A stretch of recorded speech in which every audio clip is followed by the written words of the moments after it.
começar a organizar essa mostra, né, ter tido essa iniciativa. Uma mostra muito boa, todo mundo que veio gostou. E também queria agradecer a todos os costeleiros que vieram, toparam sair da cidade para vir aqui expor o trabalho, mostrar, ficar aqui com a gente e agregar um pouquinho de valor no nosso evento, né? Bom, meu nome é Felipe, eu sou estudante aqui da Escola de Design, estou no 8º período, quase formando, e eu entrei na Escola de Design por causa da cutelaria, né? Quando eu estava lá com os meus 22 anos, eu comecei a criar muito interesse pela cutelaria no geral, principalmente do jeito que ela era mostrada nas mídias, né? Filmes, séries, estava na alta do Game of Thrones. Eu sempre gostei de jogo RPG, essas coisas, então Skyrim, The Witcher. E, se quiser passar, sempre eu via essa representação do ferreiro ou do cuteleiro de uma forma ou de outra na mídia, né? Umas mais corretas, outras mais erradas, algumas aí provenientes até de mitos. E por gostar muito disso, eu comecei a querer entender, tipo assim, qual que é o jeito certo de fabricar uma espada? Eu comecei a me fazer essas perguntas. E aí eu comecei a pesquisar sobre o assunto e eu percebi que quanto mais eu pesquisava, mais interessante o assunto se tornava para mim e mais eu tinha vontade de saber mais ainda. Então aqui só para começar, algumas representações em mídias famosas, né? A gente tem alguns jogos, Skyrim, The Witcher, tem a cena famosa do Game of Thrones, deles forjando, entre aspas, a espada, né? Na verdade eles estão fundindo ela e jogando um molde, que inclusive é um dos jeitos errados de fazer espada, não existe fazer espada desse jeito. E também algum outro jogo aqui, Kingdom Come Deliverance, e o famoso Senhor dos Anéis, né? Também outro mito, que você consegue pegar uma espada partida em dois, encostar uma parte na outra, forjar e ela vai virar uma peça inteira de novo. Ela não vai, spoiler. Pode passar. Bom, uma das primeiras coisas que eu comecei a pensar sobre a fabricação de espadas, porque quando eu vi nesses jogos e nos filmes, o pessoal fazendo espada, eu tinha vontade de falar assim, pô, eu queria ver uma espada de verdade. Eu queria fazer uma espada de verdade. Mas eu não sabia o que era uma espada de verdade ainda. Eu tinha mais ou menos a noção do que a gente vê nessas mídias. E uma das primeiras coisas, então, foi, tipo assim, começar a me perguntar, o que é uma espada de verdade? E aí, uma das primeiras coisas que a gente esbarra é na forma dela, na forma geral, como um todo. E a gente percebe que a forma dela, de todas as espadas ao longo da história, elas sofrem os reflexos dos avanços da técnica de metalurgia, da qualidade e tipo de armaduras utilizadas, os estilos de luta, e esses três aspectos principais eles formam um sistema dinâmico que vai ditando a predominância da forma das espadas em uma determinada região, em uma determinada época. Aí tem um outro aspecto muito importante também, porque a espada ela não é só um objeto funcional, né? Por mais que ela seja pensada primeiramente nisso para ser um objeto que você vai usar, ela também é um objeto simbólico. Então não é difícil a gente olhar para essa espada aqui do meio, por exemplo, e associar ela com a Igreja Católica, com as cruzadas, com os cavaleiros medievais da Europa. Ou então essa espada e ligar ela com o Bushido, o jeito samurai de ser, né? Tem toda uma construção, até religião em volta da espada. Mesma coisa também, né, com a espada chinesa e as espadas árabes. E aí essas características mais simbólicas, elas também têm um impacto no design básico, às vezes também até nos ornamentos que são colocados nas espadas, né, quando elas servem essa função de símbolo. Bom, basicamente isso que eu queria falar aqui, lembrar que tem essa função de símbolo e falar um pouquinho desses aspectos que impactam na forma da espada. Pode passar.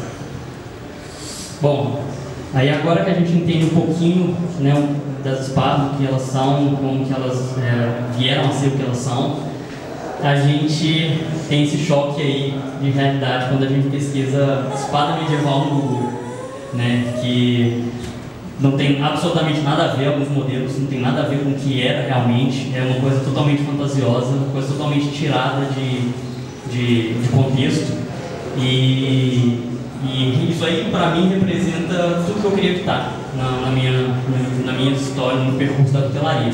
Eu sempre quis fazer a espada de verdade, estava preocupado com isso. Mas é importante também a gente entender o que não é uma espada de verdade se a gente está buscando fazer uma espada autêntica. Obrigado. Tinha mais alguma coisa que eu queria falar? Ah, sim, algumas dessas, né, claro, elas se aproximam mais de representar as espadas como elas eram na época medieval. Tem alguns exemplos aqui, principalmente essas espadas que hoje em dia são fabricadas na China em grande quantidade, com aço inox, que não é o aço inox adequado, mas basicamente essas espadas de decoração que vêm da China em grande quantidade, elas tentam ainda fingir que são alguma coisa relacionada à espada de verdade, ao contrário dessas que são totalmente fantasiosas, né, totalmente advindas aí da criatividade humana. Nada contra, mas não era o que eu queria fazer. Bom, aí, completamente diferente, né? A gente vê aí a espada medieval, de acordo com as reproduções modernas, historicamente fiéis. Por que a espada medieval ainda está, entre aspas? Porque como a gente vai ver ainda, as nossas técnicas utilizadas, as nossas tolerâncias de erro, tudo isso evoluiu com o tempo. Então, por mais que elas sejam representações fiéis do que eram as espadas, basicamente elas estão em um nível muito superior, né? Qualquer espada dessa que você pegasse, colocasse numa máquina do tempo e levasse para a Europa medieval, iam provavelmente queimar achando que você é um bruxo, você tem uma espada dessa. E não só da questão do material, que é óbvio, né, como que a metalurgia evoluiu nesses anos, né, todos os aços padronizados que a gente tem hoje em dia, isso é coisa muito recente que aconteceu e é absurdo quando você compara com a tecnologia que eles tinham na época. Mas eu falo também, quando eu falo de tolerâncias, eu estou me referindo também à forma, à geometria da espada, a tolerância que uma linha pode desviar sem se tornar um problema comercial ou até estético de hoje em dia. Aí, se você puder passar, aqui a gente vê claramente essa diferença, né? É uma espada tirada de um museu, feita na época, se não me engano, essa foi feita por volta de 1700, e uma réplica moderna fiel ao modelo original, né? Mas a gente vê claramente aqui na guarda, por exemplo, como que essa guarda é completamente torta para um lado. O próprio gume da espada, ele não segue uma linha reta, ele tem ondulações.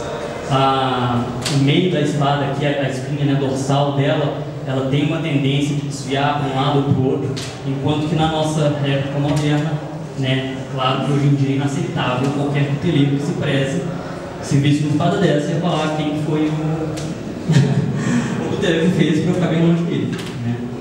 Então eu só queria trazer um pouco aí desse aspecto, né, tanto tecnológico, material, quanto de tolerâncias, e também do que a sociedade aceita, né? A gente é uma sociedade que vive na era moderna, industrial, tudo é padronizado, tudo vem daquele jeito. Quando a gente compra qualquer coisa que vem com um defeito mínimo que seja, a gente devolve, né? A gente não aceita. Então, como que isso muda de acordo com a época? Na época medieval, essa espada, por exemplo, aí, dizem os estudos que ela provavelmente era de um nobre, para ter condição de comprar uma espada com esse tipo de ornamento. E mesmo assim ela vem com todos esses defeitos, e ele não tocou, não mandou queimar a espada, não mandou desfazer nem nada. Ele aceitou ela porque era o que era esperado da época. Uma espada dessa, ele vestia na lateral do corpo e saía para andar com ela, ninguém ia pegar ela para olhar de pertinho, caçar cada mínimo detalhe. As pessoas iam ver de longe. O mais importante era a vista de longe dessa espada, o que ela transmitia. Quando você vê ela de longe, você não vai conseguir ver esses detalhes todos que a gente está falando, principalmente a bainhada, que você não vê a lâmina, né? Você vê só que é uma espada que tem um ornamento ali muito trabalhado, ainda mais para a época, e que passa a mensagem que ele quer passar, que é o que? Eu sou rico, eu tenho poder, não mexe comigo. Pode ir. Bom, e voltando um pouquinho para o material aí, só para ilustrar melhor, hoje em dia, na cutelaria, né, a gente tem muita discussão de material, de tratamento térmico, falando sobre, eu uso aço 1075, 1080, para quem não sabe, vou dar uma aulinha rápida aqui. Os aços são classificados de acordo com o tipo de elemento que tem na liga e a quantidade de carbono. Então a série 1000, que é o primeiro 1 e o primeiro 0, eles representam que é o aço carbono puro, não tem nenhum elemento de liga além de ferro e carbono. Claro que tem um pouquinho como traço, vestígio e tal, mas não em quantidades relevantes. E os outros números finais, que no caso é o 75, 80, fala da porcentagem de carbono que tem naquela liga. Quanto maior a porcentagem de carbono, mais resistente, mais duro é esse aço, mas também mais quebradiço ele fica, mais frágil. Então ele não consegue absorver impacto, por exemplo, de uma maneira tão boa antes de se quebrar. E aí, hoje em dia, na cutelaria, a gente trabalha geralmente já vi algumas pessoas trabalhando com 45, aí vai 1070, 1080, 1090, aí você normalmente já está falando de faca, ou então daquelas lâminas de barbear antiga. E normalmente comercial eu acho que eu nunca vi um maior que 1090, mas são esses que a gente está falando. E quando a gente fala do aço na história, né, a gente, lembra aí, talvez alguma pessoa saiba aqui ou não, do famoso aço damasco, né, que na verdade o nome original dele nem era aço damasco, isso aí é uma convenção moderna que a gente tem que chamar de aço damasco. O nome dele mesmo era aço Woods, que é produzido na Índia, e ele naturalmente ele criava padrões na sua face, que hoje em dia a gente imita com aço damasco. É aquele aço que normalmente o pessoal fala em jogos, que se perdeu na história, que ninguém sabe como é que se faz mais, que é um aço mágico, com propriedades incríveis. Por que eu estou falando isso? Porque eu queria lembrar só que por que a gente perdeu essa receita, se ela era tão boa. Na verdade, a gente perdeu ela porque ela se tornou obsoleta. Com a metalurgia atual que a gente tem hoje em dia, um aço 1045, 1075, com certeza, ele é muito superior a esses aços antigos que se perderam na história, por um motivo somente. Ele é completamente livre de impurezas, não tem nenhuma inclusão de ar, você não gasta nenhuma trinca no estrutural, no aço que você compra já de uma vez. Então, assim, essa padronização, essa pureza que a gente conseguiu atingir com as técnicas modernas de metalurgia, elas mais do que compensam por qualquer receita específica, especial, que se perdeu na história. E aí, para ilustrar, essas espadas aí são um pouco mais antigas, são lá do início da época medieval, um pouco antes disso também, e era comum você achar espadas de aço que hoje em dia são equivalentes a 1020, que nenhum cuteleiro faria uma faca com uma espada de um aço 1020, porque é absurdo para os nossos padrões hoje em dia. Como vocês podem ver, são aços que se dobram, que não tem um efeito de mola nenhum. Se você coloca qualquer força nele, ele vai tomar aquela forma permanentemente. Isso aí é evidenciado por essas espadas que foram encontradas em lugares de cemitérios, de escavação. Então eles tinham o costume de, quando um guerreiro morria, pegar a espada dele, empenar dessa forma e enterrar junto com ele. E as espadas hoje em dia, ou as facas hoje em dia, elas são feitas de material, para os que não sabem, que não faz isso. Se você tentar forçar ele para dobrar desse jeito, ele vai começar a dobrar até certo ponto, mas se você soltar ele volta. É o que a gente chama de efeito de aço mola. E se você colocar mais força ainda, ele se quebra. Ele não toma essas curvas aí tão drásticas igual esses aços aceitavam antigamente.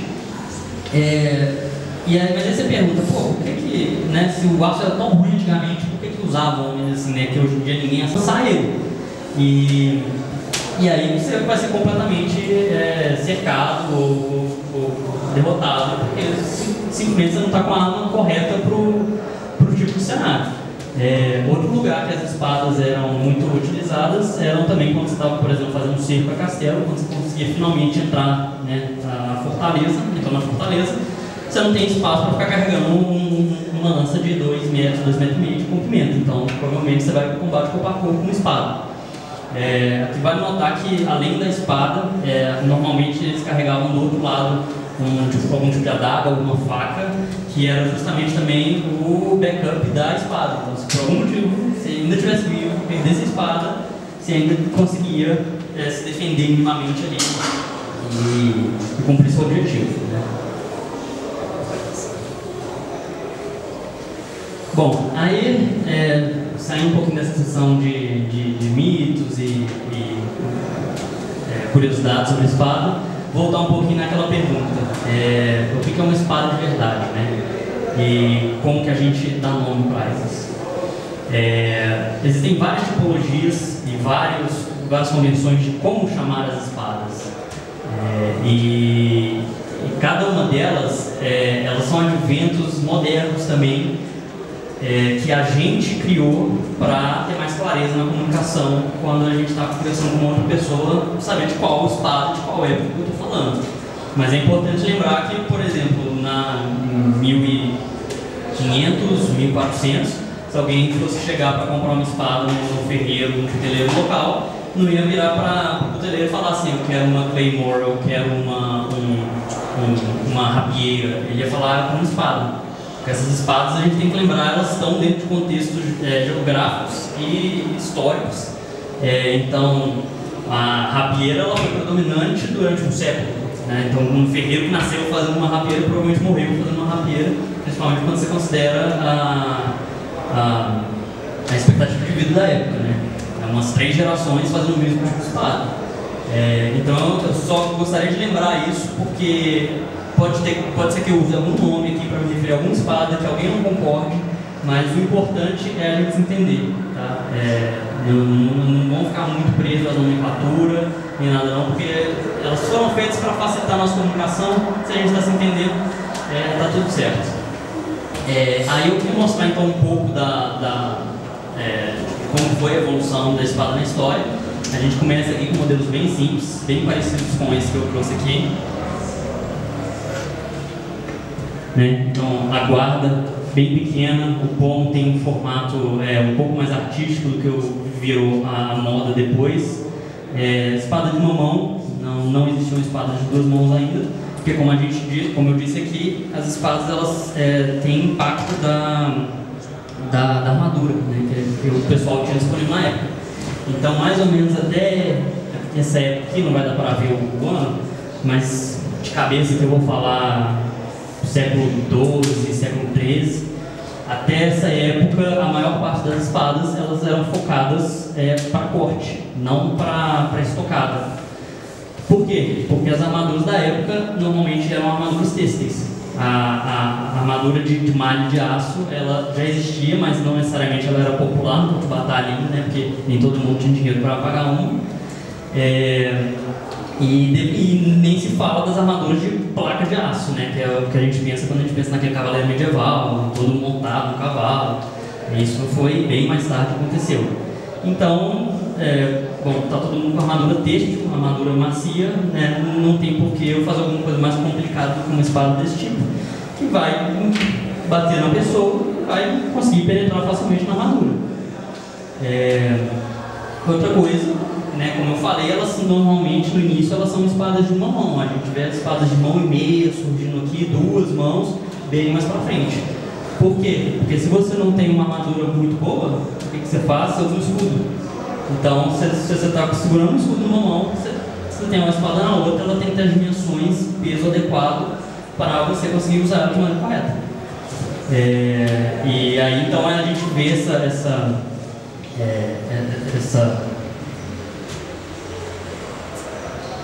moda, né, no início, que as espadas têm, principalmente, não tem muita variedade, né, são todas mais ou menos iguais, seguem a mesma linha, e depois que as armaduras começam a ficar mais complexas, o uso começa a ficar diferente, os estilos de luz começam a se diversificar, e a gente vê essa árvore diversificando um pouco.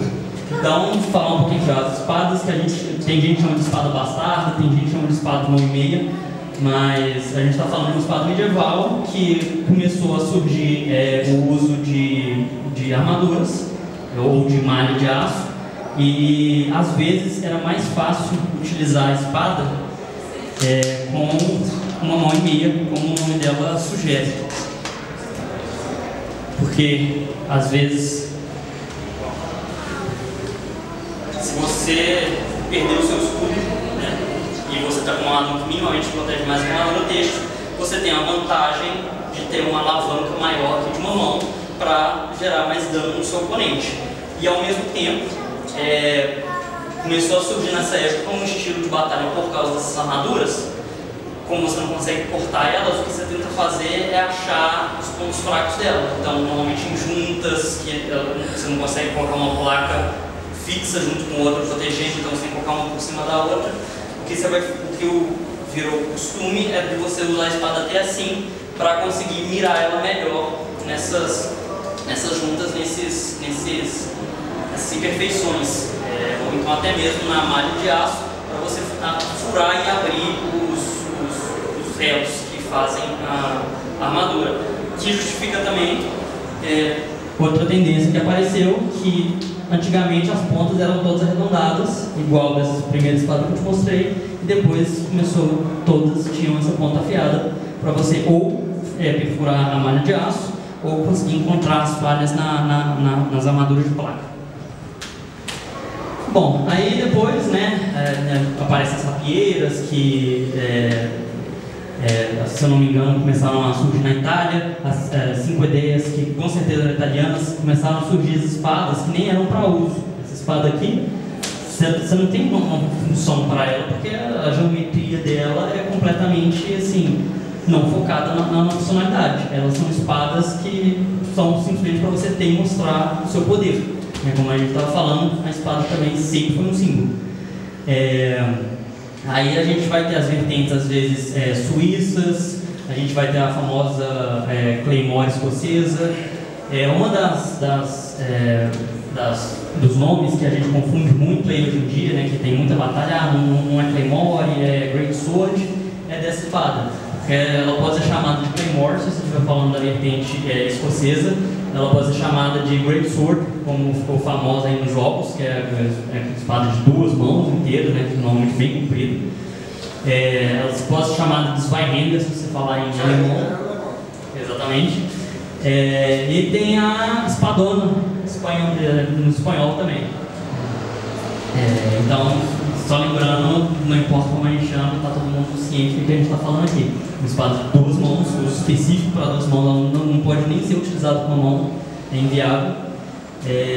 Mas basicamente foi uma das diversidades de espadas que apareceram aí a partir do modelo europeu básico, né?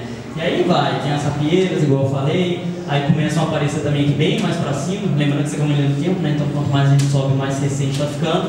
E aí começa a aparecer, a partir da rapieira, essas espadas que a gente vê hoje em dia aí de oficial, né? Que também é uma espada só até onde eu saiba, né? Pode ser que ela seja funcional, mas até onde eu saiba é uma espada principalmente voltada para mostrar poder, e ainda carrega esse símbolo, né, de hierarquia, só os oficiais que têm acesso a essas espadas, enfim, acho que dá para ter uma ideia geral aí do desenvolvimento das espadas europeias, até o século XVII, isso aí mais ou menos, pode ir. Aí, falando um pouquinho mais sobre tipologia, agora que a gente já viu essas variações todas das espadas, que tinham vários tipos de geometria diferentes, tamanhos diferentes, usos diferentes, é importante a gente situar um pouquinho, eu gosto de situar pelo menos com 2 tipos de tipologia, a de Petersen e a de Oakeshott. A de Petersen ela fala da espada na era viking, e a de Oakeshott ele pega de onde Petersen deixou e fala da espada medieval. Então a gente vai ter as categorias, como Petersen coloca, basicamente do esquema guarda e pomo, os tipos de guarda e pomo que tinham na era viking, e também tem aqui 5 tipos de espada que eram as lâminas comuns que você encontrava para a época, né? Então ele coloca aqui comprimento, o ano que ela era comum, se tinha fuller ou não. Fuller, para quem não sabe, é aquele recesso que tem no meio de algumas espadas. Vocês voltam alguns slides aí para mim, por favor? Não, pode ir. Isso. Fuller, para quem não sabe, gente, esse detalhe que tem aqui no meio das espadas, que é basicamente um recesso Existe até inclusive um mito sobre o Fuller que falavam que era para permitir que seu oponente sangrasse mais facilmente. É um mito isso. É simplesmente um mecanismo para você deixar a espada mais leve sem perder resistência, sem perder a rigidez da espada. Pode voltar lá. Bom, aí então ele classifica esses tipos de espadas. Então basicamente também o afilamento dela, o afilamento de perfil. As que eram mais antigas, elas eram com os gumes quase paralelos, e à medida que vai evoluindo, você vai percebendo que os gumes eles começam a ter um afilamento maior. Quer dizer que eles afinam à medida que eles vão para a ponta. Mostrando isso aqui de novo, essa espada aqui que eu fiz, ela é claramente do primeiro tipo. É uma lâmina lenticular, ela não tem fúria, e o que a gente percebe disso, como a gente vai falar um pouquinho mais para frente, é que ela é uma espada muito pesada. Ela é muito difícil de você segurar e manejar no geral, porque, voltando um pouquinho e falando do estilo de luta, na época você tinha um escudo, e o estilo de luta normalmente era voltado para o corte, e o movimento básico que você tinha que fazer era esse. Então quanto mais pesada fosse a espada, melhor, mais forte o seu golpe. Exatamente, algumas chegavam até a abrir os escudos. Então elas são bem pesadas, bem difíceis de ser manejadas, mas era o intuito da época. E à medida que a gente vai evoluindo tanto em estilos de luta quanto em armadura, você vai ver as espadas se especializando um pouco. Pode passar. E aí a tipologia de Oakshot, que pega de onde Peterson deixou, eles começam do estilo X. Volta lá só um pouquinho para não fazer esse link. Se a gente olhar aqui nos estilos de guarda, tem o estilo X, não dá para ver a letra muito bem aqui, mas é o estilo X. E são essas espadas da Era Viking que se tornam a base para as espadas medievais. E aí o Oakshot começa, onde Peterson deixou, e classifica nesses 22 tipos. Alguns com os livros, eu vou passar as referências no final. Você encontra também medida de ponto de balanço, então onde que está o centro de gravidade da espada no comprimento dela. Você encontra informação sobre peso, você encontra informação sobre o afilamento de stalk, o afilamento de perfil que eu falei. Você encontra um monte de informação basicamente passando uma receita para você fazer uma espada, e você pode escolher qual que você quer que a sua espada seja. E se você seguir, você vai chegar num resultado muito bom e muito assertivo. Você vai poder falar que uma espada de verdade foi baseada nessa aqui que existiu na história mesmo. Pode passar. Bom, aí depois de encontrar essas tipologias, essas duas tipologias, eu me organizei mentalmente desse jeito. Para você falar que é uma espada de verdade, o que você precisa ter? Você precisa ter a geometria da lâmina correta, que envolve o comprimento, a largura e a espessura, o afilamento de perfil, que foi o que a gente falou, e o afilamento distal. O afilamento distal basicamente é a mesma coisa que o afilamento de perfil, só que ele é nessa perspectiva aqui. Então basicamente a lâmina ela vai ser mais espessa na base dela do que na ponta.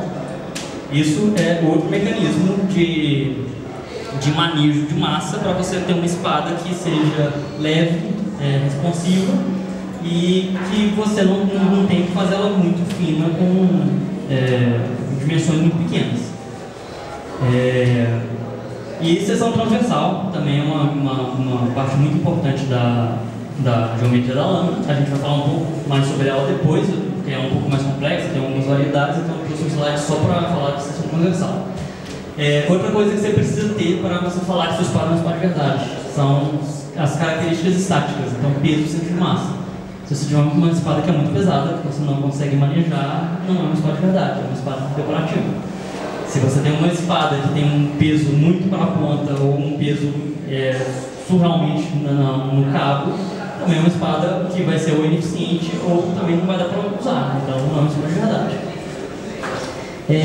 Aí no terceiro entra mais ou menos nessa aí que a gente precisa de um tipo de aço específico, de um tratamento térmico específico para ser uma espada de verdade, porque como a gente viu, se você estiver querendo fazer uma réplica super realista de algumas espadas de algumas épocas, na verdade você vai ter uma liberdade maior com o tipo de aço que você vai usar. Então assim, eu coloco aquilo ali, mas não é falando que você precisa ter o melhor aço, você precisa ter o melhor tratamento térmico, porque a gente já viu que isso não é verdade, né? Nossos aços, nosso tratamento térmico são muito superiores ao tipo que eles tinham na época. Então se seu objetivo é fazer a espada mais real possível, mais verdadeira possível, na verdade você vai usar um tipo de aço até pior. Eu não faço isso, eu optei por usar as melhores tecnologias que a gente tem e uso os aços 1055 e 80 nas minhas espadas. Mas isso é uma preferência pessoal. Se alguém fizesse uma espada dessa época que eu fiz aqui, que eu mostrei para vocês, com aço 1020, eu ia falar perfeito. Não vejo nada de errado. E aí são essas três características básicas para você falar se sua espada é uma espada de verdade, é uma espada que tem um rigor histórico. E, por fim, tem as características dinâmicas aqui. Isso aqui, para mim, não entra na questão de fazer a sua espada ser mais ou menos real, de verdade. Ela entra mais no sentido de falar quão boa é a sua espada. Como que ela desempenha na mão, como fácil é manejar ela, como que as proporções dela ajudam na função dela. Então eu trouxe aqui essa espada inclusive para demonstrar isso. Então se bem que eu vou demonstrar isso depois, tem um slide específico para isso. Bom, mas basicamente são esses pontos principais que eu estou pensando quando eu começo a fazer um projeto de uma espada. Lembrando que os três primeiros lá são essenciais e os três aqui falam mais da qualidade final dele. Aí falando um pouco agora sobre a seção transversal, então basicamente a seção transversal é como se eu pegasse essa espada, cortasse ela no meio e olhasse ela de frente. O que você veria, né? Essa aqui que eu estou com ela na mão agora é um exemplo, ela é um perfil diamante. Perfil diamante, basicamente ele foi inventado para dar rigidez que essas espadas precisavam. Como elas viraram uma arma de perfuração, de estocada, você não pode ter uma espada que é muito fina, porque senão, em vez dela adentrar o seu alvo, ela vai só fletir e você vai ter mais dificuldade de usá-la. Então você vê muito essa seção diamante nessas espadas da metade metade da Idade Média para frente, quando as armaduras começaram a ficar mais comuns, as armaduras melhores começaram a ficar mais comuns, e esse tipo de espada, consequentemente, começou a ficar mais comum. As mais antigas, que, claro, continuaram sendo utilizadas até o final, elas tinham normalmente um perfil lenticular, que é basicamente a forma mais simples de você produzir uma espada com os dois gumes. Você não tem que ter muito rigor do ângulo que você vai ter aqui, é mais fácil de produzir, fica uma estética legal. Então a maior parte das espadas voltadas para o corte tinham esse perfil lenticular. Claro que algumas tinham híbridos, né? Então combinados, né, que eles chamam, que começava lenticular, mas depois ele era achatado em cima, ou então hexagonal, mas todos seguindo aqui a mesma lógica de ser uma espada, uma lâmina voltada para o corte, não para estocada. Enquanto que no grupo C aqui a gente tem as mais diversas formas que foram criadas de criar espadas que fossem melhores para estocada. Basicamente você está procurando rigidez, como eu falei, e aí você tem um jeito mais simples de fazer isso, que é colocando uma seção no meio aqui bem alta, e tem um jeito mais complexos, né, que é colocando uma curva aqui. Por que alguém optaria por isso em vez disso? Né? Tão parecido? Acontece o seguinte, às vezes você quer que sua espada seja boa tanto no corte quanto na estocada, né? E essa seção transversal aqui, ela não facilita muito o corte, porque o que acontece? Isso aqui não tem proporção, né? Normalmente ela era muito mais, um pouco mais curta aqui, principalmente quando você está falando da ponta da espada. Essa dimensão diminui bastante, enquanto essa dimensão aqui permanece a mesma. E aí o que acontece é que você fica com uma lâmina que tem um gume muito grosseiro e você não consegue botar fio nela, de jeito nenhum. Então, se sua espada você quer que ela seja focada na estocada, mas que ainda tem alguma capacidade de corte, você precisa começar a fazer alguma coisa desse tipo, que vai manter aqui ainda uma região com um ângulo bem fino para você conseguir colocar um fio decente nela, mas que ainda tem essa seção reforçada no meio para evitar que ela sofra essa flexão quando você tenta fazer socado. E aí tem outras, né, versões disso, com fuller também, às vezes as fullers pequenininhos assim, que são comuns em espadas mais recentes, são até mais estéticos, mas aí tem também o grupo B, que são o grupo de espadas com fullers, né, os diferentes que tinham. No início eles eram mais largos e mais rasos. À medida que o tempo foi passando, eles começaram a desenvolver esses fullers um pouco mais finos, só que mais profundos, e depois com 2 fullers, combinado com hexagonal, enfim, foi diversificando, mas basicamente, como eu falei, esse recurso é um recurso de distribuição de massa. Você quer deixar a sua espada mais leve, sem perder muito ali da rigidez dela, do desempenho dela. E aí, o slide que eu queria mostrar para vocês, o final, que é a parte mais complexa da fabricação de espadas, é aquela parte que eu falei que isso aqui você está falando da qualidade da sua espada. Já está assumindo que você tem uma espada que você pode falar que é uma espada de verdade, mas agora quão boa ela é. Então tem alguns métodos hoje em dia para a gente avaliar essa qualidade da espada. Claro que depende do tipo de espada que é também. Então, por exemplo, essa espada aqui, como eu disse, ela é uma espada voltada para o corte. Uma das coisas importantes no corte é que quando você bate sua espada em alguma coisa, não é muito desejável que ela vibre na sua mão demais, né? Porque chega a machucar, chega a ser incômodo machucar, pode atrapalhar no manejo, pode deixar a espada cair. E um dos pontos importantes, então, que a gente tem que observar é que esse nódulo aqui, que ele está indicando, é um nódulo de vibração. Quando eu bato na espada na lâmina dela, só soltar o microfone aqui, vocês vão perceber mais ou menos, vocês fica mais fácil de ver, que ela tem uma região aqui na ponta que não vibra, e outra aqui em cima também, que é mais difícil de mostrar, mas ela tem uma outra região aqui também, mais ou menos no punho, que é um nódulo de vibração, não vibra. Por quê? Quando você bate sua espada, em alguma coisa, você não quer que ela vibre demais na sua mão, e além disso, ela vibrar em qualquer coisa que você está cortando, significa que você está perturbando o corte, né? Ela pode ter algum desvio, pode parar, pode se prender. Então, geralmente, as espadas elas são utilizadas para cortar melhor nessa região do nódulo de vibração, que é onde ela não tem esse problema de mexer enquanto ela está cortando. Tem alguns casos de espadas que eram afiadas só nessa região. Não se usava muito fio ainda, principalmente nessa parte aqui, que em alguns modelos com guardas maiores, normalmente quando você bate em outras espadas, né? Então não tem sentido você ficar afiando muito essa parte. Primeiro, que você não vai usar isso para cortar. Segundo, que a região melhor é essa mesmo.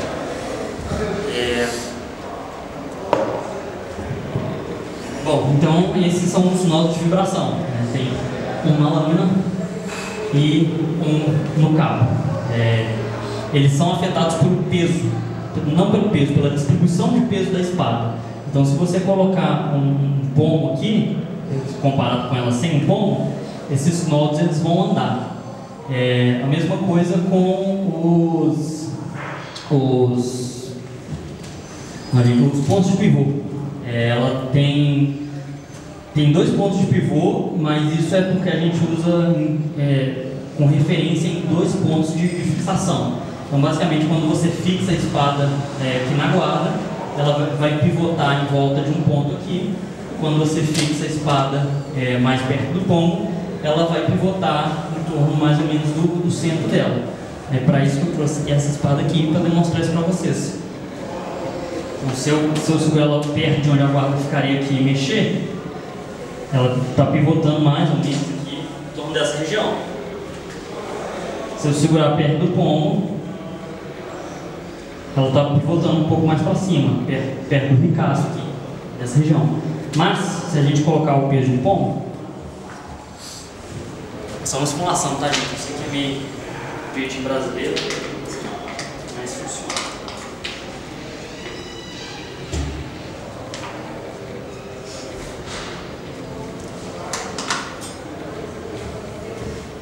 Então, basicamente, essa garrafinha de água está simulando o peso do pomo e da guarda. É o que a gente coloca, isso é feito, né? A gente mede essa massa justamente para conseguir esse efeito que a gente quer. Essa espada aqui, como ela é uma espada de estocada, é muito importante que a ponta dela fique sempre apontada para o seu inimigo, né? Você não quer que quando você mexe a espada de um lado, a ponta dela saia completamente do seu alvo, que é uma abertura que ele vai ter para te atacar. Então, quando você projeta o pomo com o peso certo para a espada, peraí que eu estou meio sem jeito aqui, vocês vão ver que o ponto de pivô dela fica bem mais na ponta. Então, você pode mexer ela aqui com tranquilidade, que ela foi feita, né, foi projetada para continuar mirando no seu oponente, que é o contrário da primeira espada. Essa espada não tem essa preocupação, então o ponto de pivô dela é bem mais para cima, né? Consequência da distribuição de massa dela, que é voltada para o corte, que é aquilo que eu falei no início. Você quer que ela seja mais pesada na ponta para você ter mais poder de corte quando você usa essa espada. Bom, isso aqui então basicamente foram os 2 anos de pesquisa que eu tive na minha história de hotelaria. Eu quis trazer essas informações para vocês porque foi muito difícil encontrar essas informações, saber o que pesquisar, saber onde pesquisar. Aí agora você já tem uma base um pouco melhor, né? Tem um pouco mais de espada, a gente desfez alguns mitos aí que existiam.